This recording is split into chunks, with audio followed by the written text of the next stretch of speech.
Greetings and welcome to this first part of our public inquiry series here on the Pandemic Podcast. This also marks the penultimate episode, or potentially penultimate episode of the Pandemic Podcast. I say that because there is work to be done this week on the public consultation, and we're not quite at the finish line.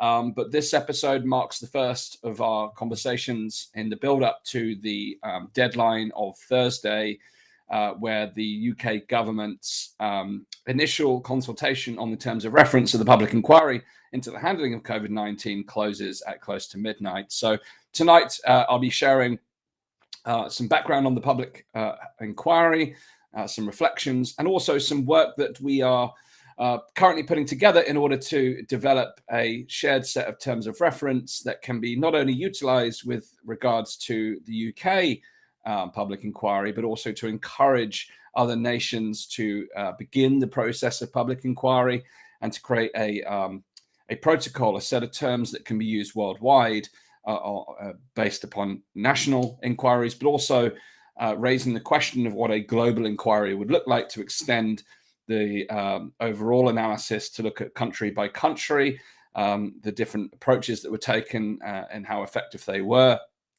but also to look at the role of central institutions on an international basis, including the WHO and other NGOs and key organizations that have played a role throughout this pandemic, including those who seemingly funded the pandemic, all of which are important when we analyze the overall response.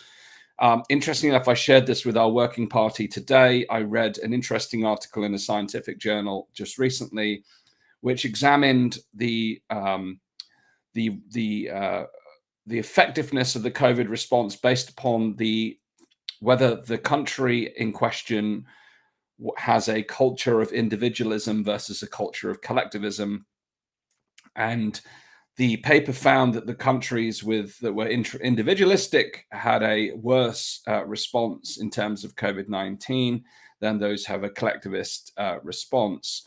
However, the key issue, and the reason I tell this story, one of the key issues within that paper is that the assessment of the impact of the pandemic response was entirely limited to COVID mortality. And again, the key risk that we've witnessed in terms of the pre-frame to the UK COVID inquiry is that it's predominantly focused on what could have been done to minimize COVID deaths.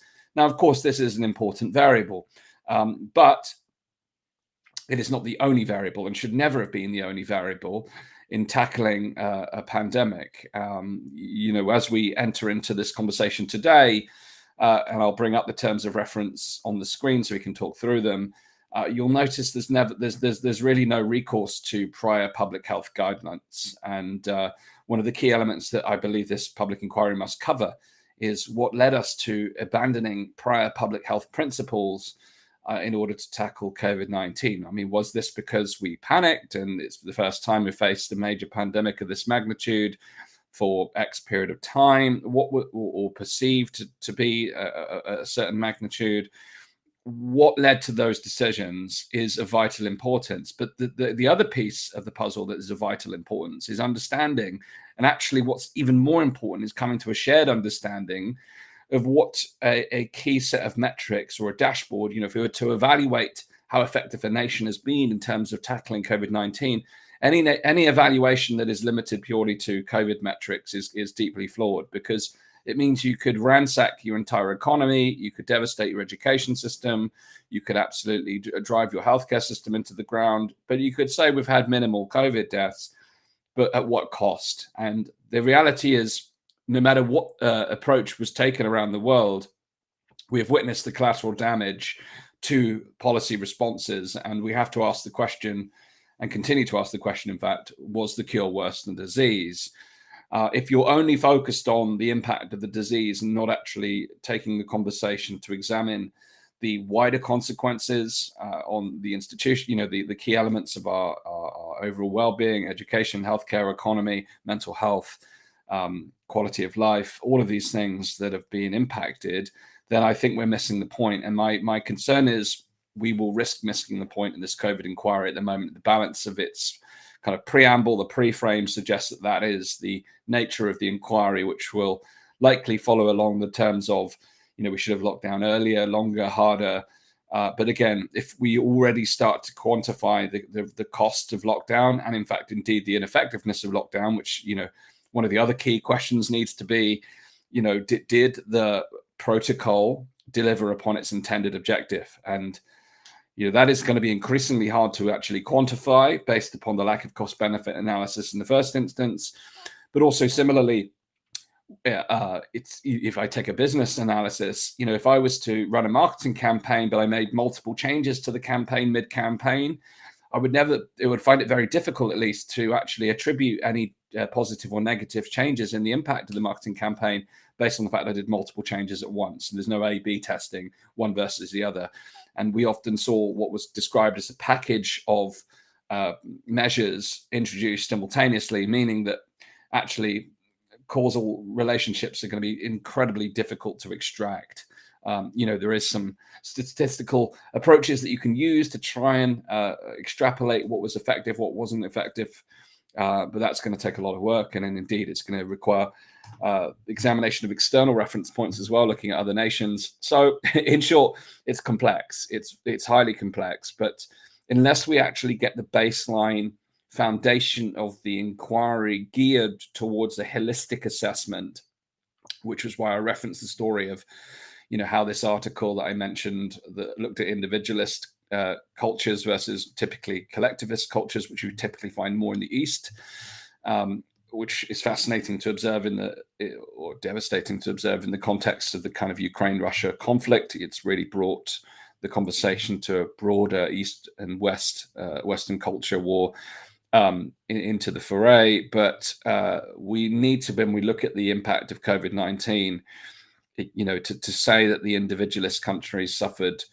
a worse outcome is flawed if you're only going to look at the COVID measures. And indeed, my hypothesis would be that education systems, healthcare systems, economies in the countries that are deemed to be individualistic and therefore didn't double down quite as hard on metrics, COVID measures, it would be my assumption, my hypothesis, my working hypothesis, that if you were to take a more holistic dashboard to assess the overall harms within the context of the period of time that the pandemic is seen to have been evaluated, you would probably find that by all measures, those individualist countries have probably outweighed the collectivist countries if you look at a more broad set of indicators.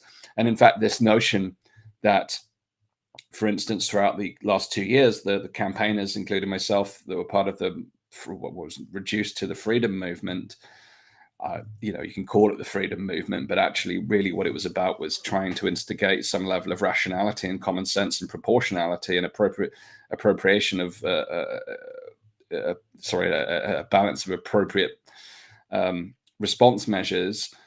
To dismiss it as individualistic freedom seekers is just flawed. That may be a component. Yes, it's a cultural element to retain one's liberties and sovereignty, of course, but actually by balancing up the overall harms and actually seeking to, my aim throughout this entire period of time in the campaigning I've done is to minimize all harms, and that includes some of the intangible elements, which is the social relationships and what we'd call the well-bees, measured by some of the well-bees, but also cultural values and norms, that there's something to be accounted for.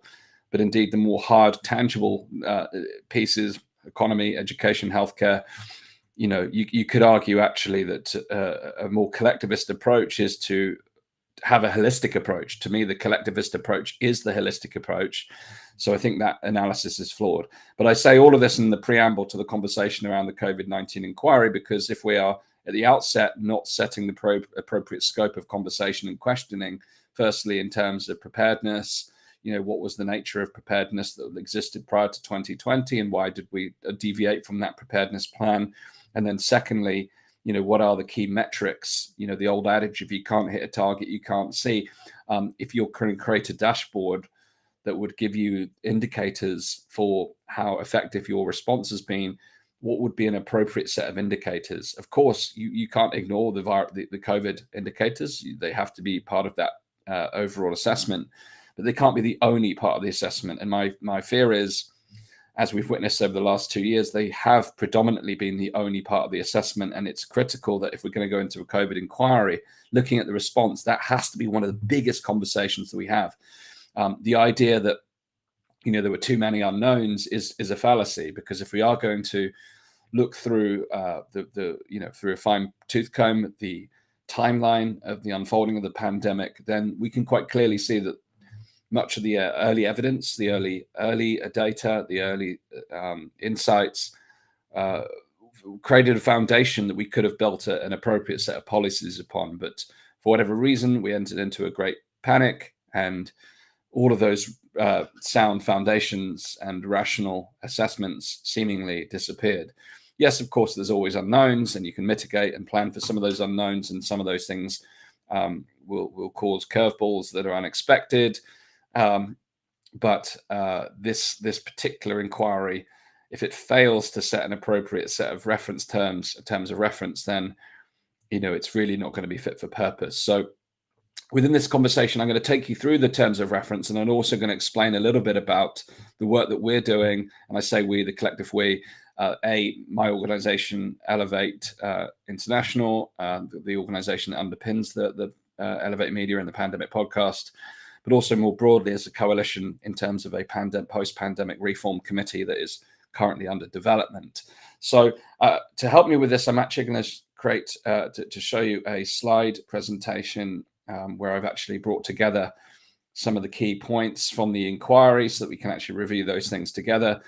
And I'm going to talk through what is currently being done. I appreciate it's Tuesday afternoon when I'm recording this. It's Tuesday evening if you're watching this live. There's a narrow window for us to actually achieve the outcomes that we're seeking to deliver in terms of this shared framework. But it's important to recognize the work is only just beginning, and there is a long road ahead. And there is also, some discussion about when is appropriate to start the actual process to engaging into the consultation, given that many of the scientific communities still argue that the pandemic is far from over. And that's an important point, because if, like other pandemics, last 2, 3, 4, 5 years, then unless the panic is suitably subsided, then how can we objectively and rationally look at the situation as it unfolds? So these are all important factors, but I'm going to just take a moment now to share my slides with you. Hopefully I can pull these up. So here we go. So as I mentioned, this is part of a set of work that myself and a group of other organizations and key individuals are in the process of evaluating as a potential onward vehicle to tackle some of the issues that have stemmed from the pandemic response. Now, you'll notice when I talk through these 5 key elements, is they are very much focused on the scientific, medical, public health realm, which in the context of what I've just discussed may seem like a fallacy given the need for holistic responses. I'll talk more about that in a moment, but certainly things like freedom of speech and freedom of assembly, all of the human rights and civil liberties that have been threatened and challenged over the last 2 years are vital components, as are when we look at post-pandemic reform, rebuilding, reimagining the world. Certainly, when we actually dig deep beneath the actual surface of the problems that we've witnessed viscerally over the last 2 years, we can quite clearly see that there is systemic and structural issues that radically need overhaul. And just looking around me right now in terms of other social movements rather, you can see that we're all talking about the same things, quite frankly. And it all comes down to 2 things. It's the operating systems that we work within the world and the human condition, 2 primary variables, both of which have played a significant role in the the unfolding of the pandemic response. So the Pandemic Reform Committee, or the Post-Pandemic Reform Committee, at this moment in time is addressing 5 key issues. Number one, the public inquiry to create terms of reference to support national inquiry initiatives, as well as examining the possibility of what a global independent inquiry would look like. We recognize already that the official public inquiries through the government process may indeed not manifest the results that are necessary. We think that they could be already whitewashed with the kind of end result that the government wishes to deliver, and may actually create a reinforcement of the idea that stronger policies are needed in the future. So we're also examining what can be run in parallel, whether that's citizens, public inquiry, media initiatives, other ways to get the important evidence into the public discourse. This is of critical importance in the wake of COVID-19. It's very difficult, however, to engage people now because the reality is people are moving on with their lives. Just quite frankly, looking at our viewer numbers since the restrictions have ended for the Pandemic podcast, they've begun to really nosedive. As part of the reason why I say this is the penultimate episode of the Pandemic podcast, we're rebranding. We're going to bring the Elevate podcast, which is very much solution focused, transformation focused, future focused, about the changes we can make in the wake of the pandemic. But nonetheless, it's important that we do tell the stories of what has occurred over the last 2 years. And I'll talk more about the importance of that in a moment, particularly with regards to the impact of the COVID response measures, because if we again take a narrow focus to the impact upon the bereaved, of course, that's an important variable. But again, the policies have had a grievous impact on a wide scale. So if you've been impacted by the response measures, whether that's you've lost your job, it's caused fractions in your family, or caused delays to healthcare treatment, or your children have lost education, you've seen all kinds of manner of impacts on your own and other people's mental health, it's important we hear your voices, and it's important those voices are heard as part of this inquiry process, but more to come on that. Secondly, regulatory reform, looking at regulation that decouples drug development with the regulatory approval. There is just an intrinsic relationship with the drug development manufacturers and the approval process, which is surely not in the public interest when it comes to open analysis and transparent analysis of efficacy and safety. It's a real concern. We've witnessed some devastating concerns over the rollout of the vaccine, the COVID-19 vaccine, and most surely has painted a picture of need for reform. But also, I think there is an opportunity to advocate for higher drug development standards, full stop, and greater transparency, but also to examine the role of philanthropic and wider conflicts of interest in the way that the public health is now managed. It's become very much funded by private hands, and those private interests may have ulterior motives that are not conducive with public health. Number 3, pandemic preparedness. The WHO has proposed a framework for a treaty in the wake of COVID-19 to prepare for future pandemics. And again, there are some real issues, serious systemic issues with that proposal. There's serious issues with the WHO and its role in itself. And there's also serious issues with the fact that treaties are already being drafted or proposed whilst we're still in the midst of the situation and have not yet gone through a thorough investigative inquiry process, which to me must precede any development of any treaties. But developing holistic international frameworks to prevent future mismanagement, I think we have a role to play to influence those pandemic preparedness treaties. They're certainly required. We do need to have greater preparedness. That was illustrated that the governments weren't prepared around the world, and there are things that we can do to strengthen that preparedness moving forward, but to avoid all of the collateral harms that we've seen with the devastating policies that we've witnessed in the last 2 years.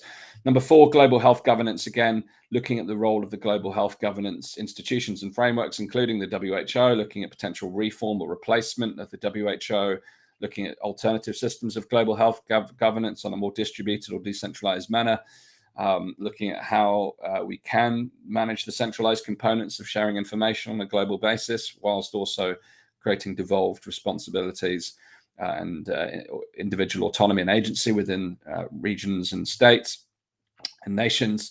And then lastly, biosurveillance. We are entering an increasing period of technological development when it comes to ability to track and trace information, data, health information, viral transmission. And, many, again, if you follow the line of inquiry of minimizing transmission or mortality, you could fall into the trap of believing that these are good tools. And in many ways, they may have some advantages. But at the flip side of that is that, again, if we have that myopic focus purely on transmission of a virus, then we are missing an entire bigger picture, as well as infringing upon one's own rights and freedoms, which have to play a role in our analysis of how we manage global events like pandemics. So again, there has to be legislation to put the right to privacy back in the hands of the patient. That should be a cultural norm within the Western world. But again, that's been threatened over the last few years. So I give you this as a pre-frame to let you know that there are those of us out there that have been on this journey for the last few years, a couple of years, looking at how we move forward. And again, I pretext this by saying this is very much focused on the public health elements of the pandemic reform. There is, of course, much wider systemic and broader cultural and societal transformation that's required, which is actually what the Elevate organization that will replace the Elevate podcast that will replace the pandemic podcast will begin to examine in much more depth. As we start to look at the more exciting part of the puzzle, which is imagining a better tomorrow. On one hand, we have the kind of yin and yang of tackling the old and building the new at the same time, but both are equally important. So the COVID-19 inquiry, firstly, we're at the consultation phase for the terms of reference. It's important that we get a strong understanding of what the appropriate scope is. I've seen lots of different documents flying around. People are submitting evidence already to the consultation process, which is good to see that people are thinking about evidence. But really what we need to do is define an appropriate scope so that the scope actually defines the parameters of the evidence, which will follow in the next stage. So what will happen is once the inquiry is in motion, organizations and individuals will be nominated, requested to give evidence. Which is where we need to ensure that a number of appropriate organizations are designated core participant status. That means you are called to give evidence as a witness. It can be individuals or organizations within the scope of the terms of reference. And again, this is both these components of vital importance. Number one, making sure we've got an appropriate scope. And then secondly, making sure that we've got an appropriate breadth of representation, giving evidence, whether that's from healthcare, whether that's from education, business, the economy. Again, we can't just limit the evidence to simply policy. We have to look at the ramifications of policy, and that requires a holistic set of core participants to give that evidence. And then thirdly, and importantly, the quality of the evidence is a paramount. And there's always talk of misinformation, disinformation, and all this type of malinformation, if you will. What's really important now is to sift through the enormity of the evidence, both in terms of data and scientific evidence when it comes to COVID, but also the mounting evidence when it comes to both the short and long-term impacts of policy. And again, that evidence is critical if we are to truly assess the impact of COVID-19 and its response and the response to COVID-19. We cannot just limit the evidence to purely COVID metrics. We have to look at the overall broad holistic benchmarks, not only on a national level, but actually intrinsically, we need to be looking at it. Where extrinsically, we need to be looking at it cross nation, cross borders, because we need some comparative element in order to properly reference and benchmark the effectiveness of any protocols, again, on a holistic basis. So it begins with understanding the two elements that I've begun to share with you today, which is the overall preparedness, and the secondly, and importantly, the overall dashboard in terms of the metrics that we deem to evaluate an effective response to an event like this. So the COVID-19 inquiry terms of reference currently seeks to address two primary questions in the United Kingdom. Number one is to examine the COVID-19 response and the impact of the pandemic in England, Wales, Scotland, and Northern Ireland, and produce a factual narrative account.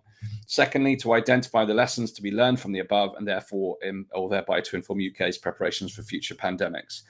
So already, before we even get into the specific terms of reference, we can see now that there are challenges in the way that these opening questions are phrased. So firstly, examining the COVID-19 response. Yes, okay.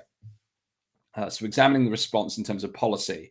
But you'll notice the nuance, the impact of the pandemic in England. Again, referencing the impact of COVID upon society, but it doesn't explicitly state the impact of policy. So again, there has to be some revision of the opening question, really the opening gambit, to make sure that it examines the impact of policy as well as the impact of the virus. We talked about that extensively already in this content. And the problem of producing a narrative account indicates that it's going to be somewhat descriptive of events. I'm sure it will, of course, include material, scientific, and data and evidence, but a narrative account cannot be exclusive to pure narrative. It must include further data and analysis that can support the inquiry, and it must also address the reasons why. It must ask who made the decisions, why were they made, and how were they assessed. So already, before we even get into some of the specific terms, we can see the filters, the lenses of which the inquiry is going to be run are somewhat suboptimal. Secondly, identifying the lessons to be learned from the above, thereby to inform UK's preparations for future pandemics. Again, the definition of a pandemic is an important component here. We need to make some real definition. We need to be very clear on the magnitude of a health event, a public health event. The difference between COVID-19 and prior outbreaks. There's very different orders of magnitude when it comes to particular health events that the world could face, and we cannot take a uniform approach. The last thing we want to see, surely, is broad lockdowns in the face of a future flu season. So it's important that we actually make greater reference to the overall assessment of public health events and how we define and categorize those health events in order to choose appropriate responses to those events based upon their magnitude or potential magnitude. So these are the two primary questions. These are then supported by a number of key terms, and I won't go through these explicitly here. These are part of the terms of reference document put forward by the UK government, but there are notable exceptions that I'll talk about in a moment. But they cover everything from preparedness, decision-making, use of non-pharmaceutical interventions. A major absence I'll point out right away is the lack of pharmaceutical intervention of analysis. So the vaccines, the treatments, etc. But there are a number of things I'll talk about that are notable exceptions in a minute. Continues to talk about some of the protocols and restrictions, and goes on to talk about the response of health and care sector, impact in terms of preparedness within the healthcare system, the management within hospitals and other care settings, the procurement of equipment, the development of therapeutics and vaccines is touched upon, the consequences of the pandemic for non-COVID conditions and needs, and the provisions for those experiencing long COVID. So again, we can see that there are limitations to these terms that we need to address. We need to get really explicit and make sure that these, whilst remaining kind of broad in terms of scope, the key terms, they need to be explicit enough that the key questions are answered. And then secondly, the last question is the lessons learned from above, and I've touched upon that. So the aims of the inquiry are set out by the government to listen to the experience of bereaved families. Again, it's too explicit around bereavement, although it does reference others that have suffered hardship or loss as a result of the pandemic, but it doesn't indicate the scope of that. We've all been affected in certain ways. I for one, just for example, just got my personal best for a 5K run today in 2020, but it's 2022 rather, but it's 5 minutes slower than my pre-pandemic time due to loss of fitness and health over the course of the 2-year period. Okay, I'm potentially using the pandemic as an excuse there, no excuses. But nonetheless, on a very personal note, my own life has been radically affected by the policies, and it's affected each of us in very different ways. Everything from missing, birthdays, not being able to see loved ones, people passing away without being able to say goodbye, lost education, lost livelihoods, lost relationships. It's extensive.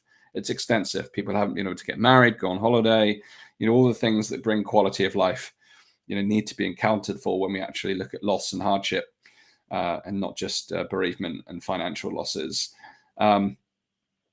Highlight lessons learned for preparedness in the future, and where it could be applicable to other civil emergencies. And again, there should be a little alarm bell raised there when it comes to other civil emergencies, particularly in terms of what's deemed to be the climate crisis.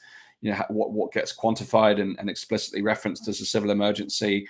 Applying some of these preparedness and policy implications to other scenarios is quite of major concern. The experiences on the healthcare sector, including workers. Again, the healthcare workers, their experience is important, but actually it's important to go beyond, again, healthcare to look at the overall employment sector and the overall healthcare sector as a whole. Disparities in terms of the state's response, including those under the Equalities Act, again, looking at discrimination, looking at relevant international comparisons, which we've touched upon the importance of, and producing reports in a timely manner based upon the inquiry. But those reports and recommendations are predicated on the quality terms of reference. They're predicated on quality evidence and also cross-examination of reference of evidence.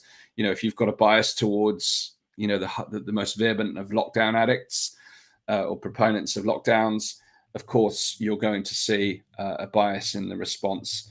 It's important that we get balance now. It's important that this is a synthesis of various different viewpoints in order to come to a really concrete understanding of the lessons that can be learned. So that's the terms of reference. I'm going to briefly talk more about, and again, you can find those terms of reference within the government's website. I'll give you the link to that in a moment.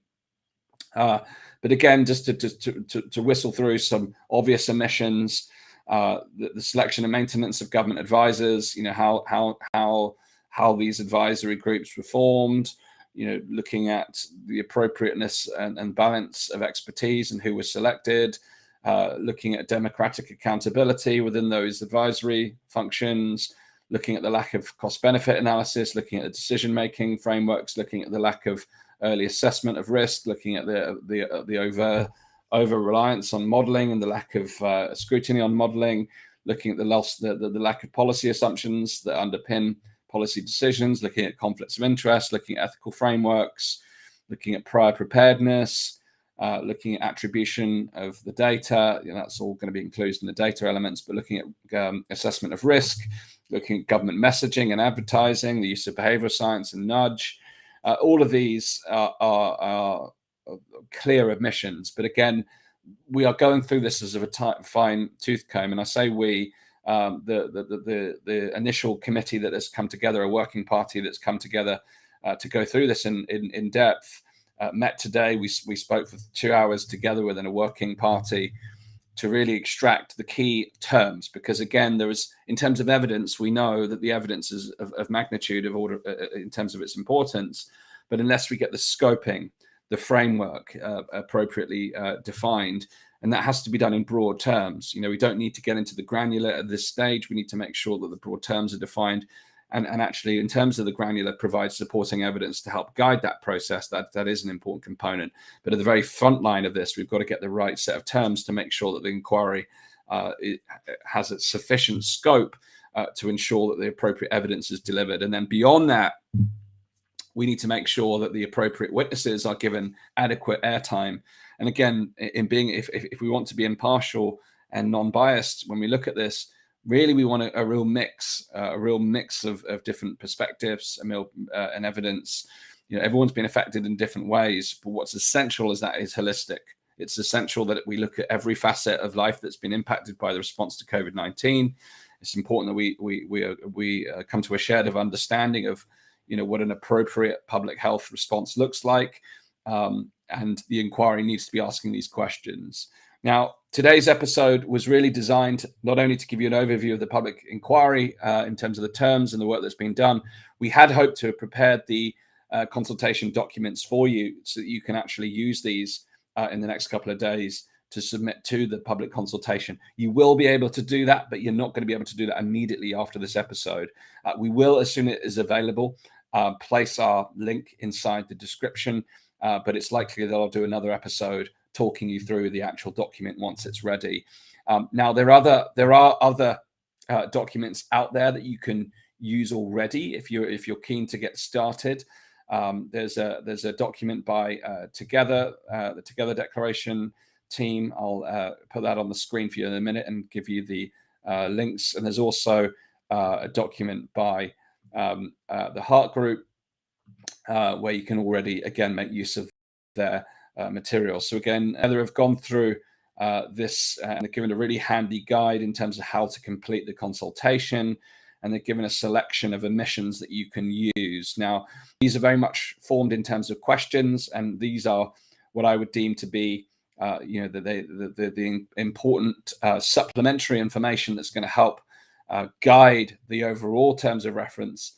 It's my belief that we need to extract that out and chunk that up to a framework. So that's part of the work that we're doing, to actually take some of these things that are already complete and actually create the overall framework to make sure that that is covered within the consultation at the framework scoping level, as well as the kind of supplementary parts where we actually see the core guidance notes in terms of questioning. And the other option for you there is the Heart Group. Again, Heart Group have put together a terms of reference guide. This is comprehensive in terms of some of the key parts that again have been omitted. They have been categorized here, and again, these important bullets here are important to help shape the discussion around these core elements that form the overall structure. In my view, and what we're trying to do as part of our committee, our working group, is get to the framework, the skeleton framework level, so that when it comes to the evidence collation, then we can use these deeper analyses of the core questions we need to ask. But both are important components of the overall process. So there are resources you can use already if you want to get involved in completing the consultation. And you can complete the consultation by going to the government's website. And again, I'll put the link on the screen in a moment for you. You can go ahead and do that. But we will be providing our own guidance later in the week to enable you to use a different tool to complete the consultation. The URL, the rather unmemorable URL by the UK government, covid19.public-inquiry.uk, is where you will fill out the consultation and find the supplementary materials from the government. But watch this space. We are going to produce a consolidated document that we will continue to work on. We want to create the skeleton framework, the scoping document to actually give the appropriate terms, but we also want to go to the grand United Nations level of war and peace to develop a fully holistic set of terms that we can actually then use to guide the curation of the curation of evidence, and help to identify core partners, core participants that we can help to put forward for the public inquiry in order that we give it our best shot. Now, of course, as I mentioned at the beginning, we can only hold out so much hope that this inquiry will follow a suitable course. We will do our absolute best to influence the terms of reference in the first instance, and then the second stage is making sure that we get adequate representation in the core participants selection to make sure that our witnesses are put forward. But I think we also need to be looking at other means to bring this into the public discourse through a citizens' public inquiry in parallel, different media initiatives, different approaches to get this critical questioning into scientific and medical journals in appropriate ways. We've seen a real absence of that in the last few years. We need to punctuate. We need to get through the social media censorship to be able to actually have the proper dialogue around these issues. Side note on that, you may have seen that Elon Musk has bought a controlling interest in Twitter. following a poll that some people, the resources they have at their fingertips, created a poll at the end of March, which 2 million people participated in, 70% of which said Twitter is not upholding freedom of speech. I quite rightly concur. I'm surprised only 70% said that. But it seems that he's going to shake things up in the Twitter world. But nonetheless, I digress. We need to find different ways to enter into the public discourse when it comes to these critical analysis of the way that the pandemic was managed. It's in all of our interests to make sure that adjustments are made in the future and that appropriate reform is established moving forward. Now, of course, I've mentioned at the beginning that this is only one component. It's really public health. It affects many other dimensions, but we are going to be transitioning to the Elevate podcast from next week. This is our potentially our penultimate episode. We've got an interview on Thursday again on the public inquiry, and I'll inevitably actually record another video talking you through our consultation document, which you'll have made available to you if you subscribe to our mailing list, which is danjgregory.com/pandemic. As you can see on the screen, that's danjgregory.com/pandemic.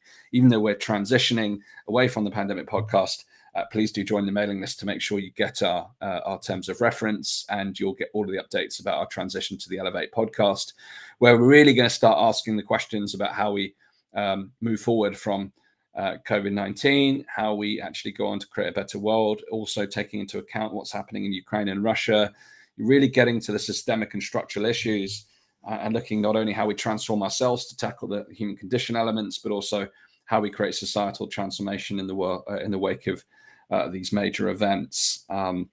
Really, I feel that this is a neo age of enlightenment. We're at a point in history where we have the ultimate opportunity to alter our trajectory for the betterment of humankind and the world we live in. And there are many thinkers alongside myself out there right now, including, I'm sure, many of you watching this, who are starting to ask big picture questions about how we can alter the course of history. And if you wish to be part of that conversation, then please do join us inside the Elevate network, where we want to create the foundations and conditions for big discussions around the future of humanity and where we go from here. And you can join us inside of the network private community at weareelevate.org, where we're beginning to have these types of big picture conversations about the future of humanity and the world we live in. So I invite you to join us there. But in the meantime, I've been talking tonight about the pandemic inquiry. Unfortunately, we haven't got to the point where we've got the shareable resource here yet. But watch this space. It will certainly be available by the deadline on Thursday, and we'll be circulating that with our mailing list. So once again, if you're not on our mailing list, please do take action right now. Join us at danjgregory.com/pandemic, and we'll circulate that material as soon as it's made available. Thanks again for tuning in. Please do hit the subscribe button and the share button on this episode. Importantly, hit the share button even if you don't subscribe, because we need to win the hearts and minds of the people who have been with us for the last 2 years. We've reached 15 million people in the last 2 years. Not everyone is still watching.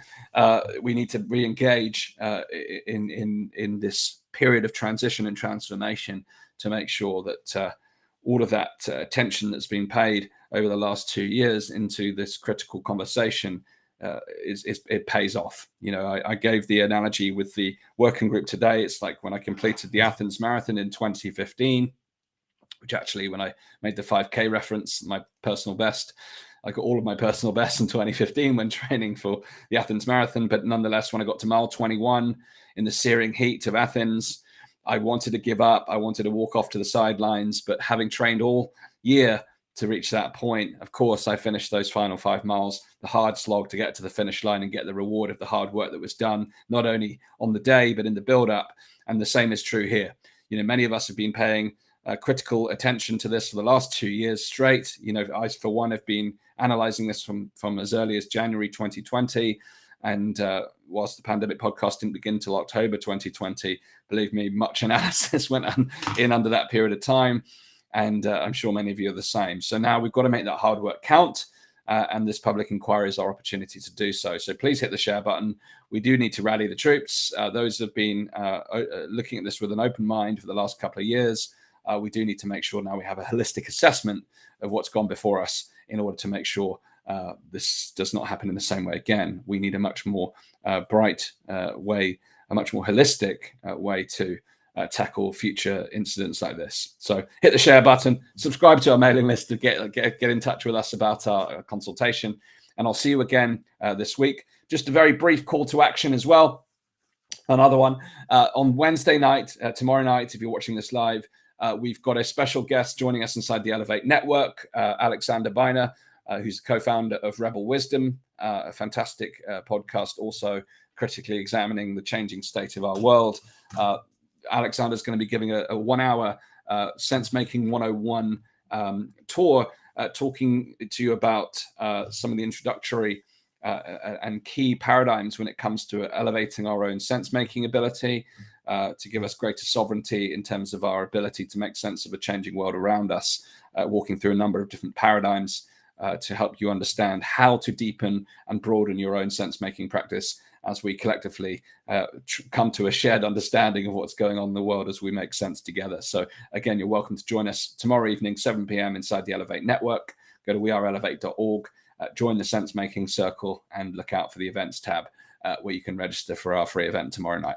Okay, that's all for me for tonight. I'll see you again later this week. Thanks very much for participating in this conversation, and I look forward to working alongside many of you to make the COVID inquiry count.